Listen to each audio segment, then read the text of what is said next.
Here are the headlines at this hour. Malfunction of bimodal accreditation machine and late arrival of election materials characterize FCT cancels election. Fuel scarcity bites harder in Katsina State. Sardauna's grandson and Magajin Garin Sokoto is dead. And Myanmar military marks 75th Union Day as military chief issues pardon order to release 814 prisoners to commemorate anniversary.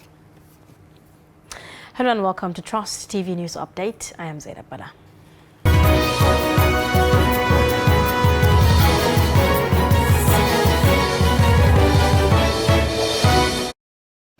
Hello and welcome. Now, late arrival of election materials and malfunctioning of bimodal voter accreditation systems at various polling units may lead to disfranchisement of eligible voters during Saturday's FCT area council elections in the Federal Capital Territory. Trust TV Shafi Suleiman reports that though election materials arrived as scheduled at some polling units where the exercise commenced in earnest, low turnout of voters remained a concern. His report. As early as 8 a.m., some voters are already on the queue for verification to exercise their franchise. Delay in arrival of election materials and malfunctioning of the bimodal voter accreditation systems undermine their enthusiasm. For more than 2 hours, they are supposed to be here to checkmate what is going on. INEC cannot give us a machine that is not working. It's not fair. People leave their various places, various business to come and vote their candidate of their choice. We are not happy at all. I'll be here since over 3 hours. They are the one that we are waiting for. Actually, the exercise commenced late. I think the problem is from the ward because the distribution was not properly done. And I personally was there. The sharing of material and the convening them to the various polling units, actually there was a hit and that caused a delay. Though the conduct of the electorate and the turnout of women for the election was encouraging, allegation of votes buying and general voter apathy in some cases was a serious concern to many stakeholders. This is really a primary school polling unit, polling unit number 13 here in Kabusa in AMAC, that is Abuja Municipal Area Council. There is a huge turnout of voters because the register shows that this polling unit has close to 3,500 registered voters. Voting commenced late here as a result of what the officials, INEC officials say is late arrival of materials due to transportation issues. A number of people have so far, casted their votes or, exercised their franchise. But significant number of them are yet to be captured. There was also concern by the prospective voters that the INEC officials have been saying they will leave by 2:30, meaning that a number of them will be disenfranchised if that happens. As the electorate applauded the electoral body for deploying technology to enhance the process, concerns remain on the need to up the game by addressing the gaps with a view to consolidating the gains. Well, at this polling unit, it's kind of chaotic, right? Every electoral law has almost been flouted. As you can see, security officials are very close to the ballot boxes, but then because of the issue of security challenges that they hinted about yesterday, maybe that's why it's happening. But then there's also the issue of, with the way the place is set up, you find out that people with disability will not be able to access it, especially people who need special ramps to go up. They can't be able to access it. You also see that, but the beavers is working. That's the good thing. They had some issues with the beavers in the morning. As the electoral body begins collation of results from the 68 constituencies of the 6 area councils, voters are hoping that the exercise will remain largely peaceful and transparent for credible leaders to emerge. Shapir Suleiman, Trust TV News, Abuja. Department of Mass Communication, Bayero University, Kano rather, has produced thousands of journalists and media professionals in the last 40 years. At the 40th alumni meeting, at the 40th alumni anniversary, head of the department, Dr. Mainasada Kurfi, said most of the graduate and now media executives impacting the industry positively at home and abroad. Trust TV correspondent Idris Jibril reports. Now, hoodlums' activities on the railway track forced train movement on the Lagos-Ibadan railway section to temporarily stop earlier on Saturday. Reports say passengers aboard the train, which departed the Obafemi Awolowo train station in Ibadan at 8:30 a.m. on Saturday, were said to have been forced to stop somewhere before Fumilayo Ransom Kuti at Papalanto area due to the alleged removal of some components on the railway track by some vandals. According to reports, similar incidents happened twice in January, where the trains were forced to stop for about 35 minutes before they continued with the journey. Meanwhile, the situation had since been fixed by the Nigeria Railway Corporation. Back in Abuja, Apple Mechanic Village is a market in the FCT where car parts or accessories of all brands are sold. It is more like a community that spans about 1.5 kilometers along Apple Kabusa Road. However, traders call on the government to move them to a permanent site as there are inconveniences that accompany the vicinity they temporarily occupy. Dashan Hussein Osman has more.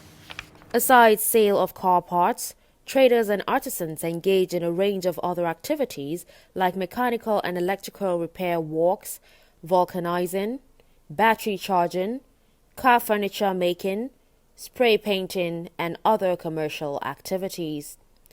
The market has made a name for itself as a mechanic's delight, but despite the volume of commercial transactions that take place there on a daily basis, traders complain they are worried that despite the massive land the market occupies, it is only a temporary site. We started from Gariki village, opposite police station, then 1992, November 15th, then I moved us down to Apo, this Nepal side, and that place was bush. It was the time they are building assembly quarters, national assembly quarters. Yes, we now moved to Nepal Junction through that road. Then after some time, they started telling us that they want that we come and obtain form from FCDA that want to give us permanent site here. They went and bought the form.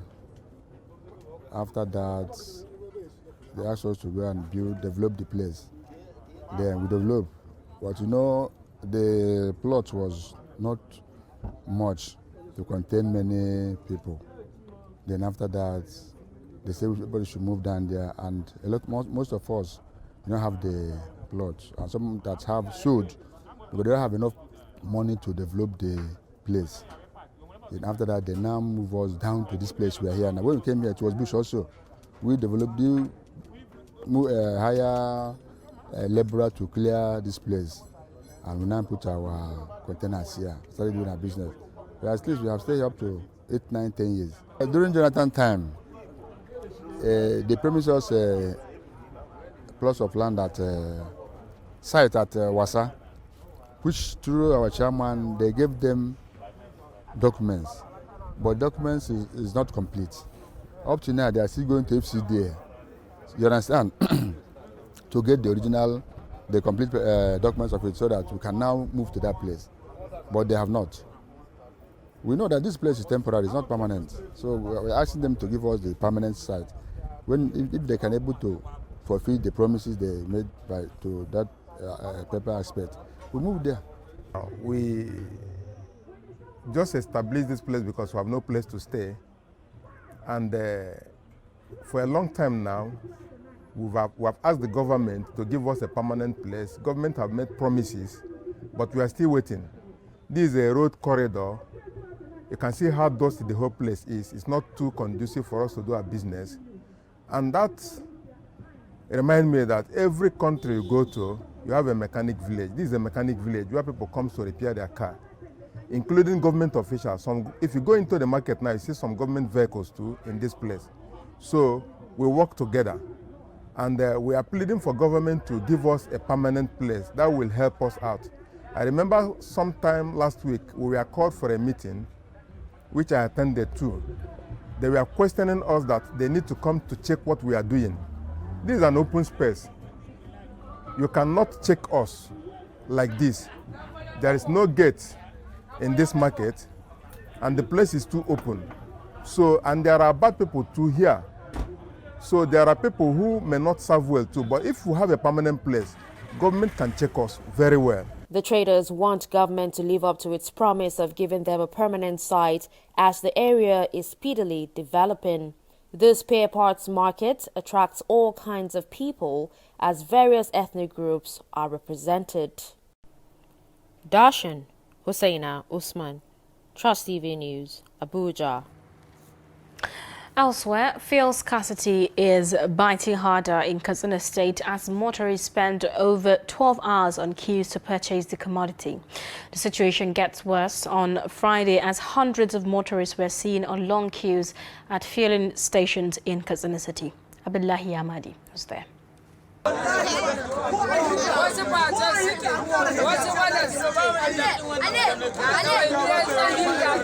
The very few filling stations that opened for business witnessed influx of vehicles waiting to buy fuel in major parts of Katsina City and its environs. The fuel scarcity has forced many motorists to park their vehicles and resort to trekking or using bicycles to and from their destinations.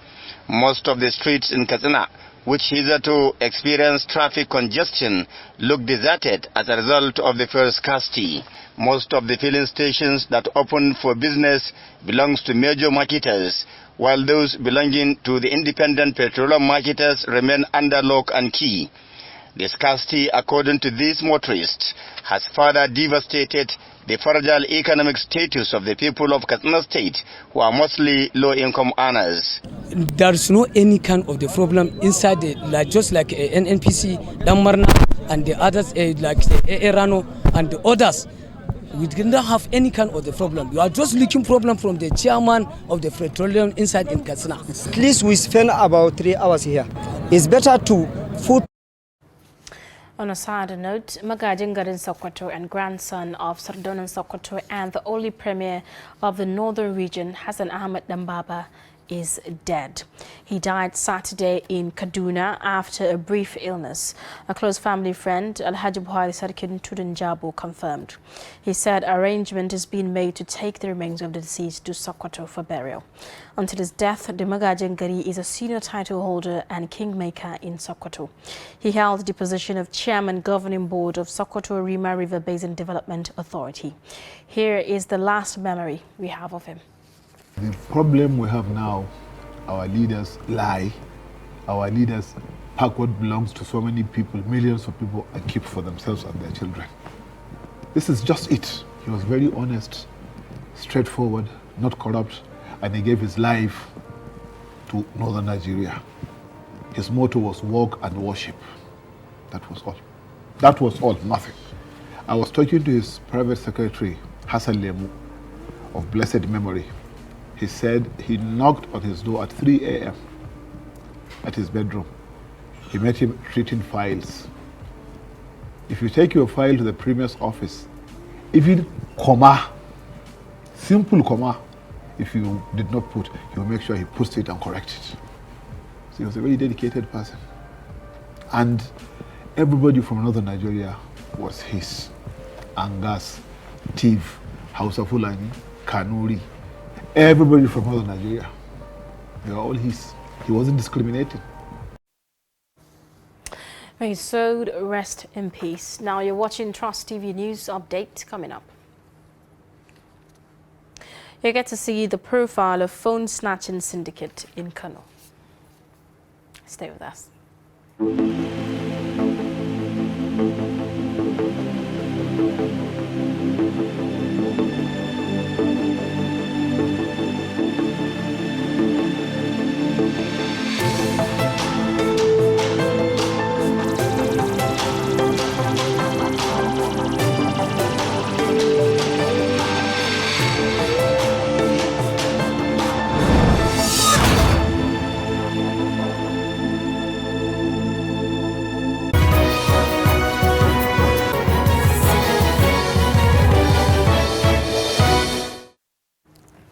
Welcome back. If you are just joining us, this is Trust TV News Update. Here are our top stories.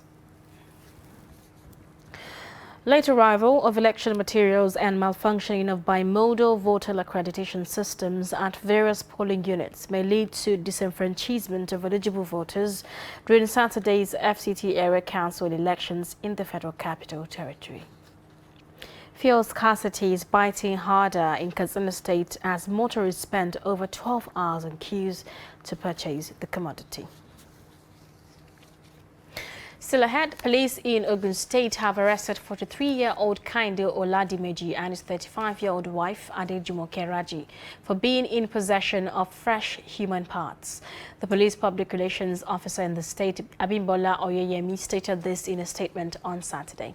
According to the police, the suspects, who are residents of Leme in Abeokuta, were arrested after different fresh human parts, such as hands, mammary glands, and other parts were found in their house. Oyeyemi said the couple claimed to be herbalists who got the human parts from one Michael, who resides in Adatan area of Abeokuta.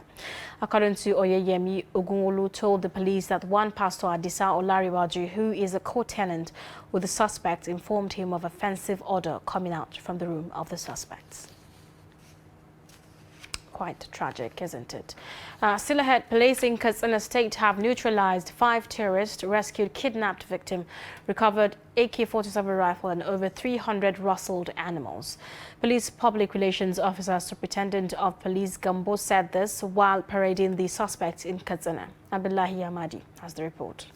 The terrorists riding on motorbikes were arrested when they attacked Kuru village of Musa local government area and rustled hundreds of domestic animals. The police traced the bandit exit route and engaged them in gun duel, successfully neutralized 5 and recovered 1 AK-47 in the process.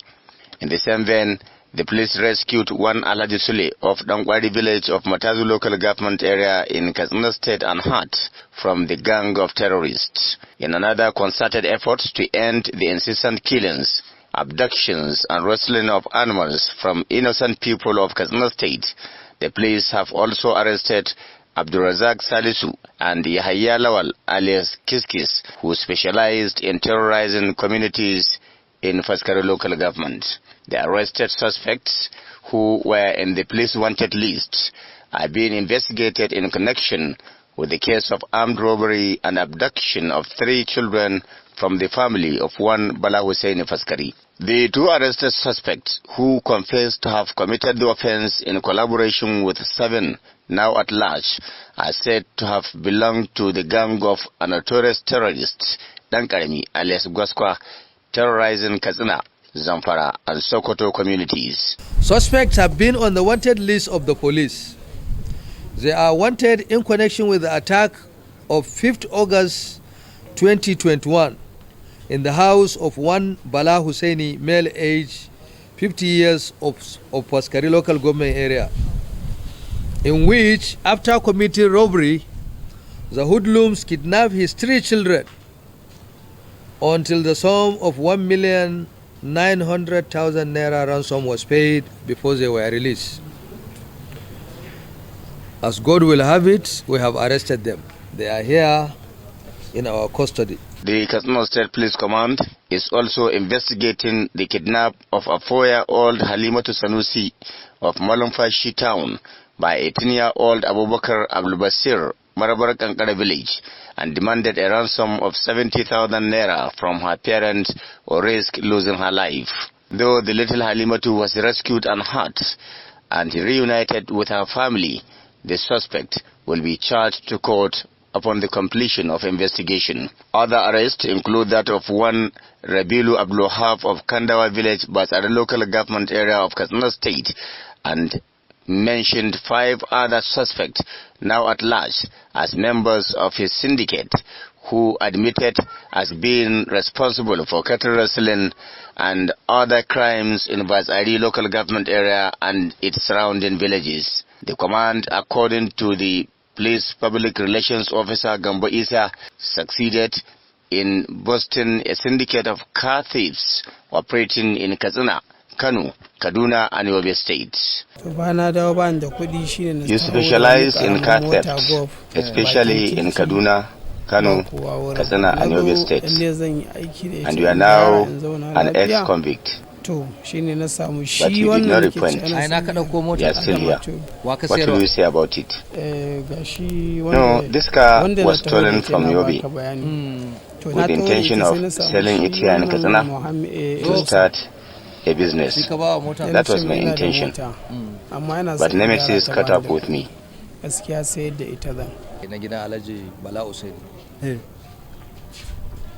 You are being investigated for armed robbery and banditry. What do you know about it? Yes, we are not in any way connected to the offense. It is just a mere allegation. Okay, now, why did you collect money from the other suspects now at large? No, we are only engaged as errands to buy food for them. No more, no less. The Katsina State Police Command assured to charge the suspects to court for prosecution and promised to remain proactive in curtailing the activities of terrorists and other criminal elements. Abdullahi Ismayamadi, Trust Television News, Katsina. Now, many residents in Kano fall victims of mobile phone snatching in the Asian city.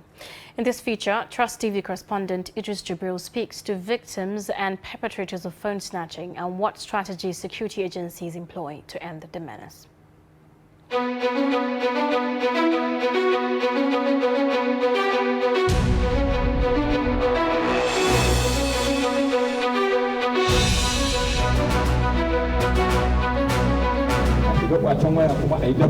dai tara mutane in mutum ya to mu karba mu kwatan mai abu shekara ta 20 ban taba kashe mutum ba na yi wa mutane rauni suna da yawa.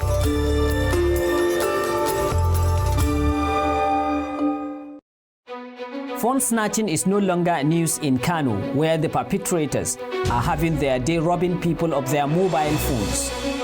It started in isolated places as a kind of pickpocketing, which has now grown into a full-blown violent robbery perpetrated by criminal gangs across many parts of the states. Ba za mu iya cewa ga cikakken dalili ba na yin hakan, domin kusan za ka ga wasu yaran da za ka kama su ba wai talauci ko jahilci ne ike sa su ba, sai ka rasa dalili, domin za ka ga wani da iliminsa kuma dan mawadaci ne, za ka ga ya sa kansa a cikin wannan yanayi. Kaga ba za ka ce talauci ne ko jahilci ko wani abu, illa kawai ya danganta ga abokai da suke da su marasa tunani masu kuma shaye-shaye. Phone snatchers operate at will, unleashing terror on people regardless of age, gender, status, time, and location. Some residents who share their experience explain how these guys maimed people in traffic in broad daylight. Na taso daga ofis Murtala Mahmud, na tare mai nafiyaf na ce kai ni Gwammaja. Dattijan da ya shiga daga baya ya kai wajen shekara 65 ko 70. Dattijan ne sosai da shaƙe min wayana. Muka kama kici da shi kuma ɗayan sai zare wani makami haka.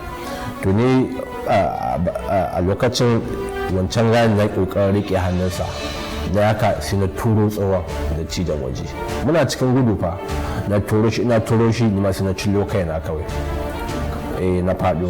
To faɗo da na yi ni kuma a lokacin mun zo daidai akan inda za a sauka ne dama haka, sannan kuma sai na yi hanya inda zan sauka haka. An daɗe a ƙasashen da suka ci gaba, an daɗe ana irin wannan abubuwa da suka shafi kwace, wanda mu ma a nan ɗin da can ana kwacen abubuwa kamar kwacen jaka, kwacen sarƙa da sauransu. Saboda haka abin da yake tafiya da zamani ko kuma ci gaba, daga lokacin da aka ce wani abu ya zo sabo, to wannan abun sabo yana zuwa da abubuwa masu kyau da kuma marasa kyau.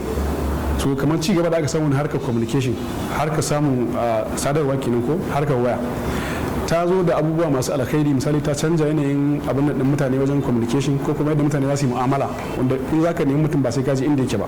Kaga kamar wannan wani bangare ne na abin alkhairi. to kuma sai ta kawo laifuffuka wato saboda irin darajar da ita waya take da shi yanzu nan zaka je ka dauki waya kuma ka sai ka samu kuɗi to wannan abin sai ya bada kofa mutane nan da nan suke sata waya su je su don su sai ta su biya bukatunsu. Young Abdus Samad Ishaq spent time saving money in order to buy his dream phone. Moment after he had bought the phone and was set to be launched, phone snatchers robbed him of it, and he could not make any move to get back his dream phone. And on the foreign scene, Myanmar's military government has announced an amnesty for more than 800 prisoners to mark the country's Union Day as it held a parade in a show of force in the capital. Hundreds of troops paraded on Saturday alongside civil servants waving national flags in unison with troops performing choreographed dances. The celebration comes as the country has been gripped by turmoil since last year when the military seized power, deposing democratically elected leader Aung San Suu Kyi. Military government spokesman Zhao Mingtung said those given amnesty will be mostly from prisons in commercial hub Yang. And in sports, Fatah Daressa of Ethiopia has emerged winner of the 2022 Lagos City Marathon on Saturday.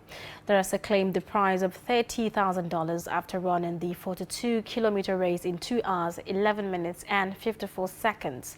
The first runner-up, David Barmasai, finished the 42-kilometer race in 2 hours, 13 minutes and 33 seconds and received a check of $20,000. The marathon started at the National Stadium in Surulere and went all the way to the Atlantic City along the Amadou Bello Way, Victoria Island. Meanwhile, for the 10-kilometer runners, their race started from Lekki Phase 1 up to the finishing point at Echo Atlantic City. And that's it on News Updates. Don't forget to follow us across all our social media platforms. I'm Zainab Bala. Thank you for watching.